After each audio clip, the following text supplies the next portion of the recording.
2004 Acura RSX. Aha, something different. And here I know next to nothing about Hondas. So there.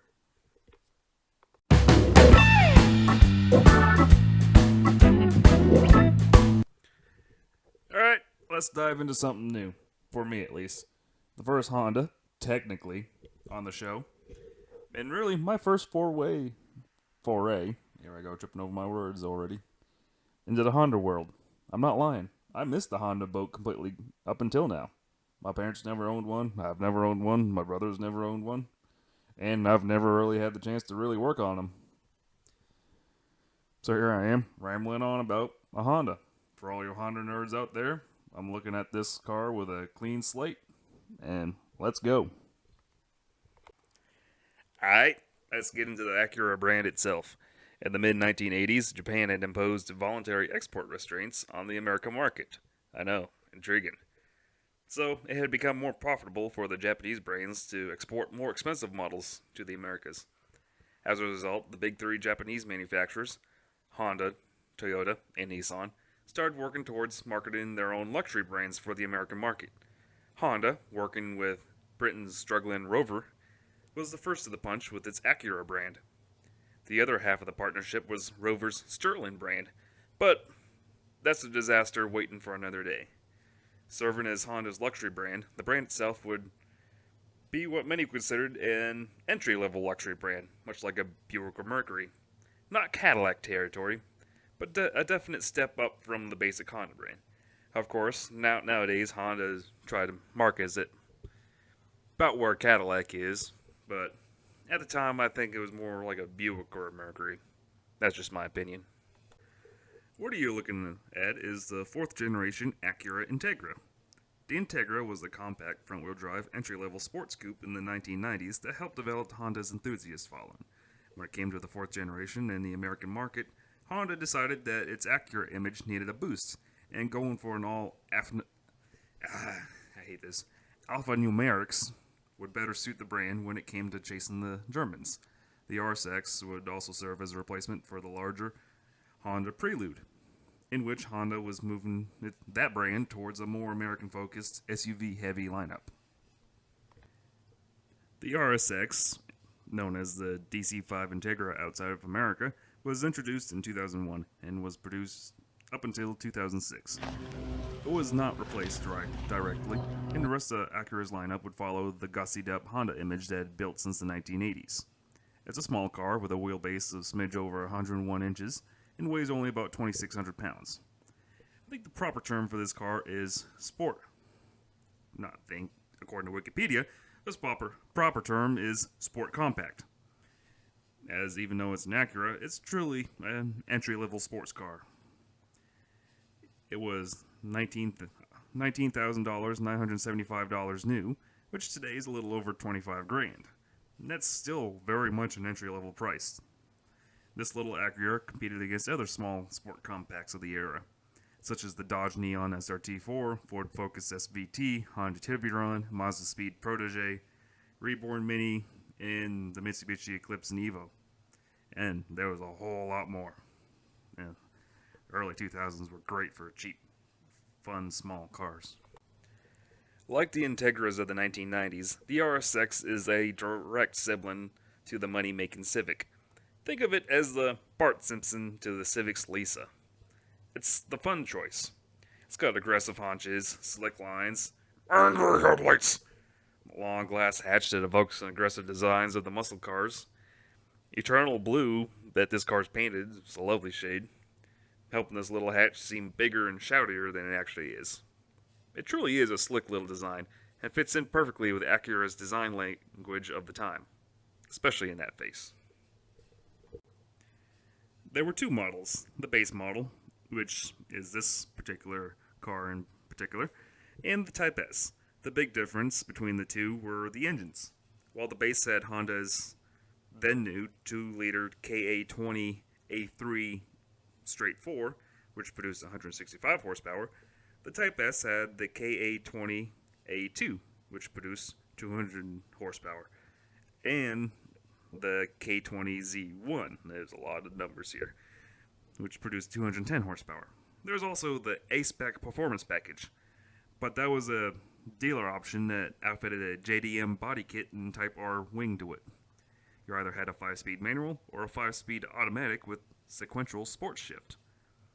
05 and 06 models also had a 5-speed manual option. There's also a slew of appearance bits that you could get, but I'm not going to get into all those today.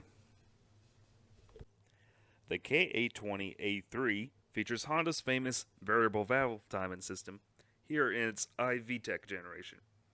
Is it as special as the fanboys say?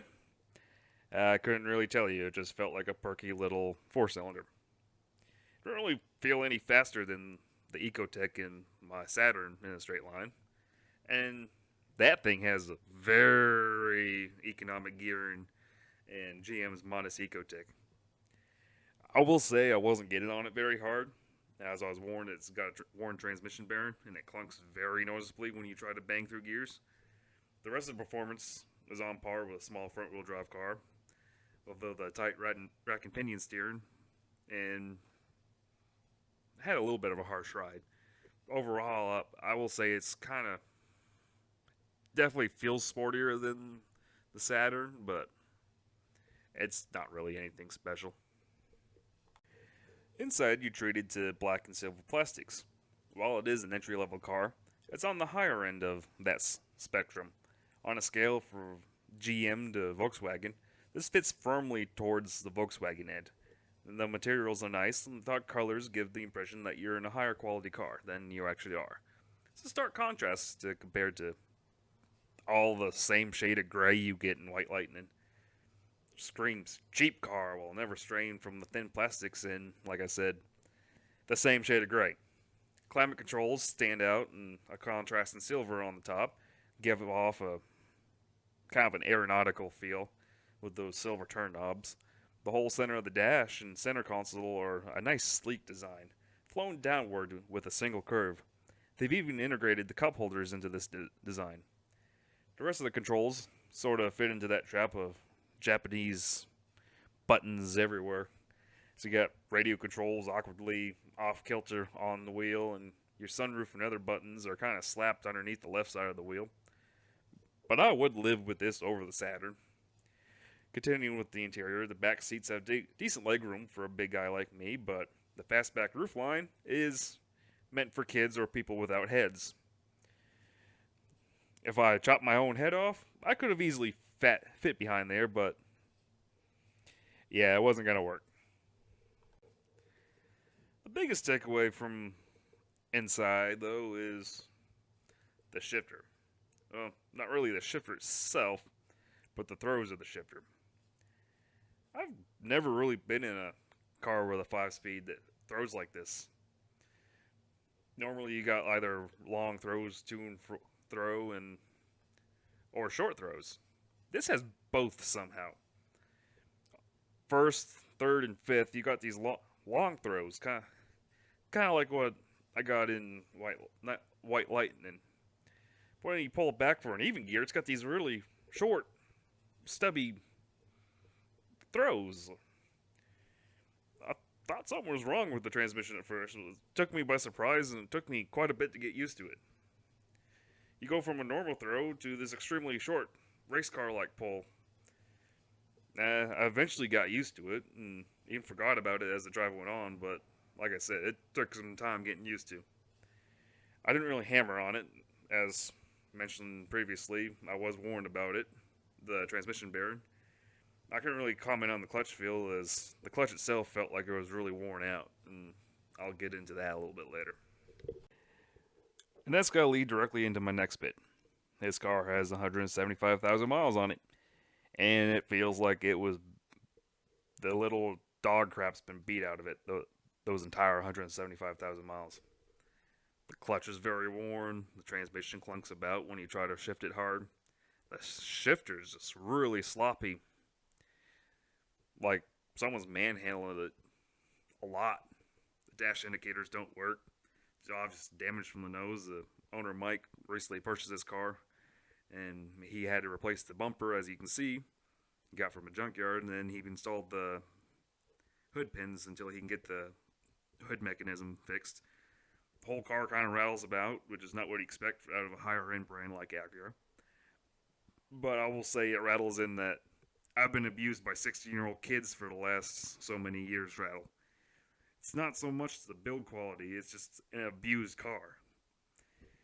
No matter how good a company will build the car, if you give it to a 16-year-old kid its entire life, after about 15 years, it's going to show that it was driven by a 16-year-old kid. It's had a hard life, and that's how Mike was able to get it at $1,500. Overall, it's a fun, cheap little car. It's a perfect first car for a kid who wants something a little bit more than just a Civic. It's got responsive steering that begs to be tossed around curves, but you gotta get him out of trouble in a stitch. It's got that perky K-Series engine that likes to be revved, but not enough power to get him into said trouble. Its small size and good sight lines make it an easy car to see out of and drive in traffic. The hatch and full flat rear seats provide plenty of room for book bags and sports equipment, but that fastback roof makes sure they're not gonna pack for their buddies in the back. Plus, it's a Honda, so parts are cheap and plentiful when maintenance and wear and tear come into play. Overall, I would recommend this car to a teenager or young adult. So, what are my thoughts on my first kind of in-depth Honda experience? Meh. It's a fun little car. There's much to be enjoyed, and knowing of the reliability and easy tuning, I can see why Hondas have such a following. Have I been shown the light of the JDM Honda, bro? Nah, I can see myself living with one when it comes to needing another car. I can get one for cheap. But I'm not going to go out of my way to live the Honda life. It's, if I happen to get one, I happen to get one. This is one of those, it's just another car. It's a solid brand, yet remember, no matter the brand, as cars get older, they will need to get worked on. And this is a perfect example of such a car and such a brand. The owner got it at a cheap price, but it needs mechanical work due to the abuse it's had. It's an almost 15-year-old car, and all cars that age will be subjected to wear and tear, unless it's been living in a bubble and what you consider a museum piece. But obviously, this one's had a very hard life.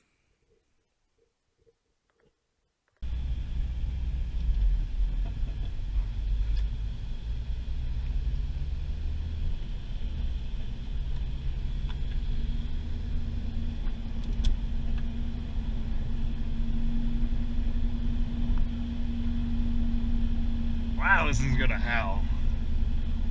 Okay, this thing resonates. That's not exhaust, that's aero. Oh no. Once again, thank you to Mike of Salisbury, North Carolina for providing some Japanese flair to my YouTube channel. Be sure to give this video a like and a share, and subscribe for more crappy automotive content. Be sure to give that Facebook page a like. If you got a car in the Charlotte area you'd like to have me drive for the channel, give that Facebook page a shout out, as it's the easiest way to get a hold of me. Anyways, I hope you've enjoyed the video, and have a good day.